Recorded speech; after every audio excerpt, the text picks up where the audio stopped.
Amis de l'institution, bonjour et bienvenue pour une nouvelle vidéo débrief. C'est vrai que ça fait longtemps que l'on s'était pas vu pour débriefer les matchs du Stade de Reims. On revient sur Lens-Reims, un but partout et puis également la tactique de Michel Derzakarian, ce 3-5-2 surprise. Sur le match, première mi-temps très pauvre, que ce soit côté lensois ou côté rémois. Deuxième mi-temps, c'était mieux, même si j'étais déçu par cette équipe de Lens qui manque de talent, hormis Bostock au milieu du terrain et puis un Nicolas Douchez très fébrile dans la cage.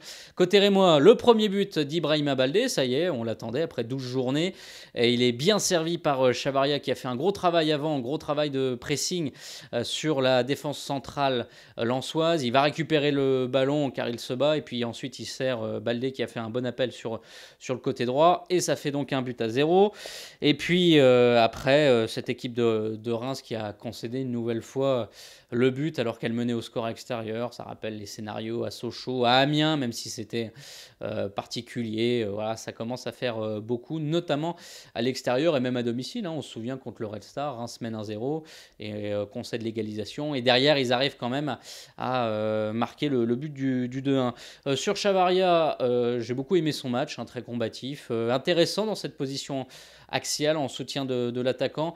J'ai tendance à le préférer sur le côté droit, mais s'il continue à être bon dans cette position-là, il n'y a pas de raison qu'il soit remis sur un côté. Alors c'est vrai que ça oblige Gaëtan Charbonnier sur le banc parce que pour que Chavarria soit en soutien d'un attaquant, il faut un attaquant de pointe, donc du style qui est Baldé, qui puisse avaler les espaces.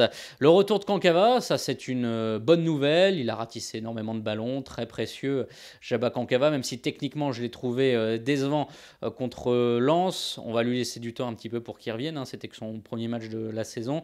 Mais c'est vrai quand on regarde ce qu'il y a autour, avec Endom une nouvelle fois très décevant en tant que titulaire. Il fait des bonnes rentrées, mais dès qu'on le met titulaire, c'est catastrophique. Et puis techniquement, c'est à oublier. On a Rodriguez qui se bat, mais on en demande plus au Stade de Reims et dans une équipe qui joue le haut de tableau en Ligue 2. Et puis on a Denilson da Cruz qui s'illustre uniquement dans un registre de joueurs rugueux.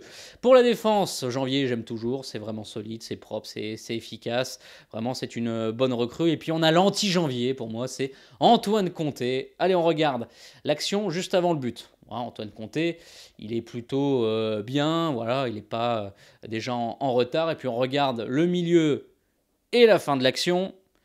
Et bah ça fait but à l'arrivée. Il y a clairement un problème sur cette action et même sur le match d'Antoine Comté. Il y en a qui ont bien aimé son match. Moi, j'ai pas du tout aimé.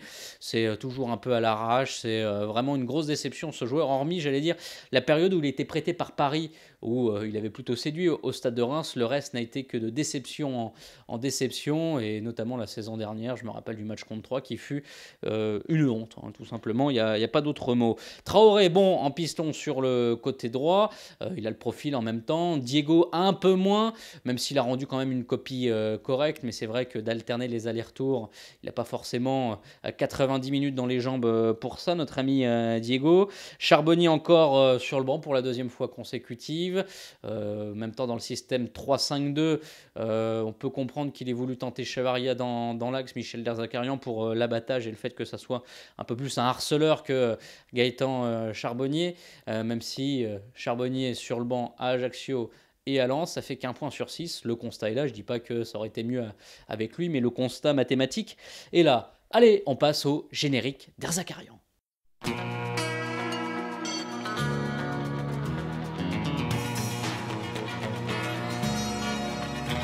the eyes of a ranger, the unsuspecting stranger had better know the truth of wrong from right. 'Cause the eyes of the ranger are upon you. Any wrong you do, he's gonna see. When you're in Texas, look behind you. 'Cause that's where the ranger's gonna be. Il a proposé un 3-5-2, alors on va pas lui reprocher de tenter quelque chose, tenter un coup tactique de changer. Alors certains ont vraiment salué en disant que ça avait été super, son 3-5-2, que ça a déstabilisé Lens. Alain Casanova a dit ça nous a surpris. Bon, en même temps c'est normal, il avait bossé la vidéo sur un autre système.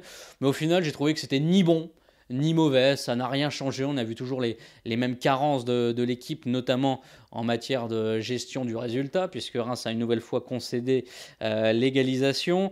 Est-ce que le 3-5-2 a été ultra défensif Oui et non, je dirais plutôt non quand même. Reims a tiré 14 fois, trouvé le poteau 2 fois, mais c'était pas non plus un Reims très séduisant. Lens aussi a touché le montant, il y a aussi la frappe de Bostock en première mi-temps. Alors il y a eu que 2 jours pour assimiler, on va dire que c'était pas non plus catastrophique le rendu sur le terrain, mais je reste encore sceptique. Je suis pas sûr que ça soit non plus une solution viable pour les prochaines rencontres parce que vous mettez quand même un défenseur de plus sur la ligne de 3. Alors ok, il y a Traoré et Diego qui peuvent vraiment apporter plus offensivement, mais je suis quand même pas hyper séduit encore. Alors après, peut-être que ça va être encore bossé à l'entraînement et aligné contre Le Havre, mais je vois plus quand même un Stade de Reims sur un 4-2-3-1 qui permet vraiment bloc un peu plus compact et 2 lignes de 4 notamment. Ça, c'est important pour quadriller le terrain. C'est un des meilleurs systèmes pour le faire et c'est pas moi qui le dis, c'est Carlo Ancelotti, quelqu'un qui s'y connaît plutôt. Le Michel Derzakarian exclu pour une protestation un peu inutile en fin de match. Cette action sur Diego devant le parquage rémois. D'ailleurs, on salue les quelques, je crois, 600 rémois qui se sont déplacés, qui étaient dans le parquage. Il y en avait aussi en tribune, j'ai pu les croiser. C'était grotesque ce qui s'est passé à courir comme ça.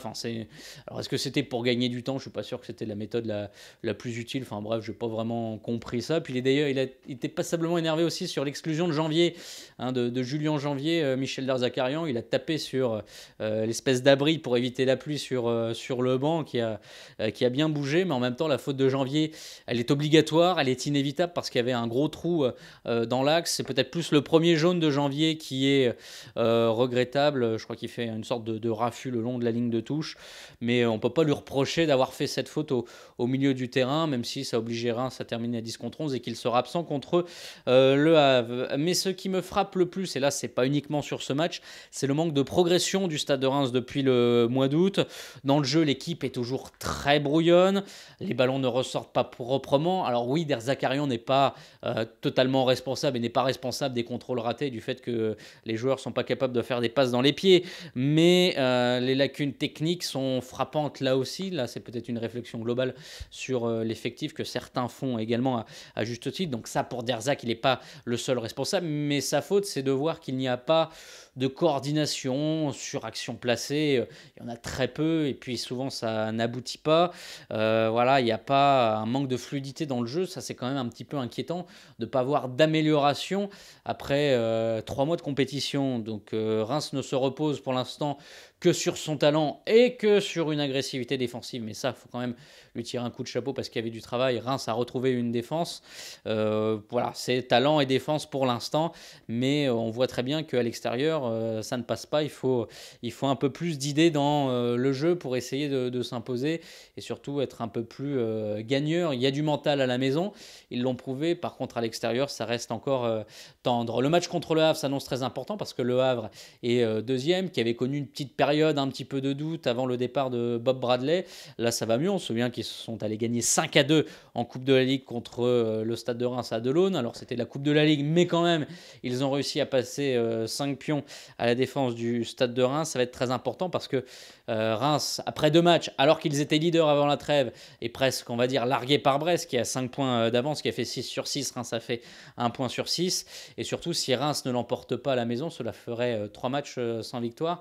Ça serait quand même fâcheux avant d'aller à Strasbourg, qui est un match toujours compliqué d'aller gagner à la Méno dans cette belle ambiance. Et entre guillemets, pour un candidat à la montée, ça ferait tâche d'être sur 3 matchs sans victoire de rang. C'est la fin de cette vidéo. On se retrouve très rapidement pour débriefer à nouveau le Stade de Reims. Merci en tout cas de votre fidélité, de votre soutien et à très bientôt.